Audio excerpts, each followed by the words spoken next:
Hades is published and developed by Supergiant Games, so this is an indie title, and I'm really enjoying it. Supergiant Games also created Bastion, which I played on my phone a little. I enjoyed it, but I like this even more. The art design of this game is gorgeous. Everything looks slick and colorful. I can't get enough of this game's visuals.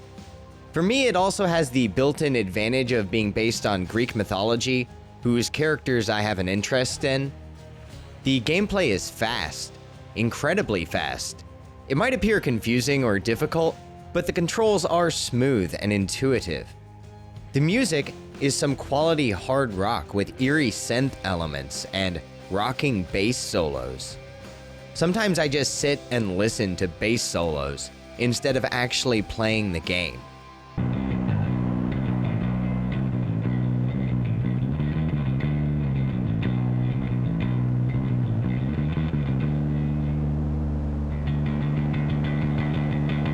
Okay, so I haven't actually made it all the way through this one yet, but I'd like to talk about my experience so far.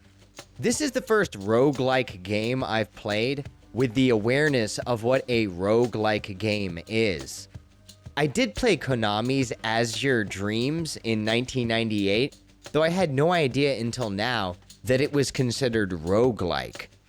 The games in the Diablo series could also be considered roguelike. This is probably the most obvious comparison I could make. When people use the term roguelike, they're usually referring to a few key elements, primarily being that roguelikes are dungeon crawlers with procedurally generated levels and permadeath, or in layman's terms, where the levels are different every time you play, and also that dying results in going back to the beginning of the game. I would say that roguelikes are inspired by Dungeons and Dragons, but in a way, most video games, roguelike or not, are inspired by Dungeons and Dragons. There are varying levels of rogueness within games that are considered roguelike. Games are considered roguelite when they incorporate fewer roguelike elements. The game Rogue from 1980 that inspired the term roguelike was a turn-based game with tile-based graphics, while Hades is real-time, fast-paced action with an isometric perspective, though it does contain permadeath and a procedurally generated maze that the player will work through again and again in an attempt to escape. The game mechanics are not explained in tutorials other than a weapon practice screen before entering the maze, and I really enjoyed figuring out the mechanics for myself. If it were me, I'd give the game a shot before watching the rest of the video. I purchased it for $25 on Switch, and it was absolutely worth it. It's available on Steam as well, but I like being able to play Hades in bed. If you don't mind hearing about how this game operates, and some details about its first level, then here we go. Let's talk about combat. There is a regular attack, a special attack, a dash, a charge depending on the weapon, and a cast. When you use the cast attack, a diamond shape is hurled at the enemy, though it must be picked up before it is used again. This diamond shape is referred to as your bloodstone. Sometimes the enemies absorb the bloodstone, and they are not released until you kill them. I'm still figuring out the best use for the cast attack. The weapons I've unlocked so far are the Stygian Sword, the Eternal Spear, the Heart-Seeking Bow, the Shield of Chaos, and the Twin Fists of Malphon. Wow, that just sounds like you're about to kick somebody's ass. I've hardly ever used the sword, so I don't have much to say. I'll have to try using it more in the future. The spear is fun, and I've made it pretty far with it. The spear has good range and a long-range attack where you throw it out and call it back. I love the shield. Bouncing the shield off of all of these walls is my Captain America power fantasy. You heard me right. The bow is really cool too. It's good for a beginner as the special attack covers a wide range and can be spammed. I mostly used the bow in my first few hours with the game. Fighting with your fists here is a lot of fun, though I tend to carelessly take more damage when I do this. Any of these weapons can be upgraded using a dataless hammer. Some of these options here can completely change the way a weapon operates, so they're a good thing to look out for. Before you enter the maze, you get the chance to try out your weapons on this training dummy named Skelly. This guy is a total masochist. Just try and beat it out of me. So let me have it. Give me everything you got. I am slain. All right, back to work. Yeah, keep going. When you first start Hades, you're in the first area of the maze, Tartarus. I should clarify that while I keep referring to this as a maze, there's not really any way to get lost in it, as no matter what path you take, you will eventually reach the boss fight. It saves the story for later and throws you right into the gameplay, which I really enjoy. Zag says something like, "Goodbye, Father. To hell with this place," and heads into the maze. Each room of the maze is filled with enemies and traps. Once the enemies are taken out, there are usually a few different exits. Once an exit has been chosen, there's no turning back. No turning back. The exits all have these esoteric symbols over them, and as the player progresses, they will gradually discover what each symbol means. These symbols indicate the type of reward that will be given in the next room. They can also in turn indicate the difficulty of the next room, depending on the reward. On early playthroughs, I was always running low on health and needed coins to buy health from Chiron, the Stygian boatman. He runs a little shop, and he has a somewhat taciturn demeanor.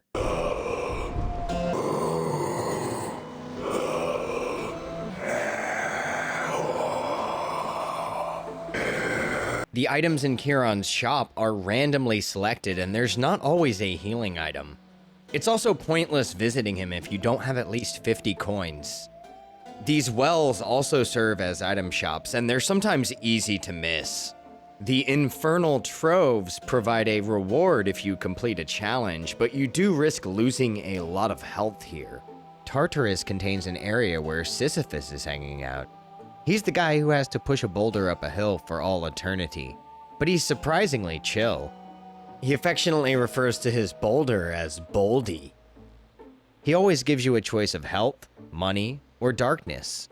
I usually go with darkness. I learned that when my health was full, or I was low on coins, it might be more beneficial to go after more boons. Each one of the gods has a whole range of different boons they can bestow upon you if you choose one of their rooms. Eventually, there will be a room with two different god symbols where you have to choose one over the other. This will cause the opposing gods to become angry with you, but if you can survive the challenge, Zagreus gets both boons. There are also pomegranates called Palms of Power that can upgrade boons. If a boon enhances a certain attack, it might replace a different one, but different combinations of boons from different gods allows a lot of customization in each run. As these boons last only until you die, this makes every playthrough feel unique. Each attempt begins as our avatar, Zagreus, rises from a pool of blood in the House of Hades.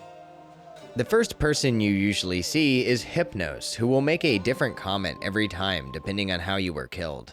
This is a nice touch. So you got skewered by a spike trap out there, huh? The goal of the game is to escape from the Underworld and meet the other gods, though Hades seems pretty confident that his son is not going to make it out. Hades is always busy writing. I believe he's logging new souls into the Underworld. Zagreus' dog, Cerberus, is hanging out here too. Make sure you always give him a pet. The Greek hero Achilles is in the next room, just passing time in the Underworld. Make sure to stop in and say hi to him as well. If you give any of these characters a gift of nectar, you will get a keepsake specific to that character. Zag receives a spiked collar from Cerberus that raises his overall health, which is a good one to have early on. The nectar has its own symbol in the maze. Zag himself is this really likable, sarcastic, rebellious guy, and he uses a lot of dry humor. I love hearing his commentary. What I wouldn't give for, say, a healing flask of some sort. Blasted spike traps everywhere. Interested? In the power to break hearts? Sure, I don't see why not. In fact, all of the voice acting is great. It's not quite the film-style voice acting of some larger titles. It is a bit cartoony, but it never reaches that level of annoyingly cartoony. A vast and intricately crafted mosaic depicts the Underworld king presiding over the enormity of his domain, whilst its chthonic residents look on in awe of him. He's not really that great. Keep it down. Fortunately, in Hades, going back to the start does not completely reset everything. You retain chthonic keys, darkness, and jewels, even when you die. You do lose any boons that you have acquired from the gods, any centaur hearts that increase overall health, and you lose all of your coins as well. In fact, you are expected to lose, as losing is the only way to return to the House of Hades, where Zagreus can use keys to unlock new weapons and character upgrades, use darkness to level up using the Mirror of the Night, and use jewels to make adjustments to the maze through the House Contractor. Your jewels can be used to create healing fountain rooms throughout the maze, as well as various other alterations to the level design. For example, you can add this bar area to the House of Hades for new character interactions. It has the challenge of an old school game where you play the same level repeatedly, but the ever-changing designs create a variety in the gameplay. There's also a satisfaction of progress even when you lose. There are two possible mini-boss fights. One of these fights is with this Doom Stone that spawns smaller stones and then reflects lasers all over the room, so you need to destroy the smaller crystals. The other fight is with two Inferno Bombers who jump around the room and throw bombs, as their name suggests. I also like that this enemy is called a Skullomat. I don't know, I just think it's funny. The boss fight in Tartarus is one of the three fates, Megara. Her and Zagreus have quite a bit of chemistry going on. I'll have to go with the painful way. A man after my own heart. The boss fights usually have a few different phases as the life bar is depleted. Meg beat me a few times early on, but I never had too much trouble with her when I had Athena's Divine Dash to deflect her attacks. After defeating Meg, she can sometimes be found hanging out at the bar. I gave her a gift to show her that it wasn't personal. Hey Meg, I thought I'd better hand this over. I'll confiscate that if you really want. Although I'm warning you, I'm not susceptible to bribes. Everything I've talked about occurred in the first 2.5 hours of gameplay. This game does not waste your time. I can now get through the Tartarus section of the game in about 10 minutes. I don't have any major criticisms of this game so far. There is a tendency to spam the attacks that are more effective, but challenges always arise where this doesn't work. There's so much more to talk about with Hades, but I don't want to spoil all of the game's secrets in one video. It's one of the best games I've played this year, and I've barely scratched the surface, so there will be follow-up videos in the future. But in the meantime, go out and play it if you can. Thank you for watching, and maybe by next time I will have made it out of the Underworld. But by all means, continue struggling.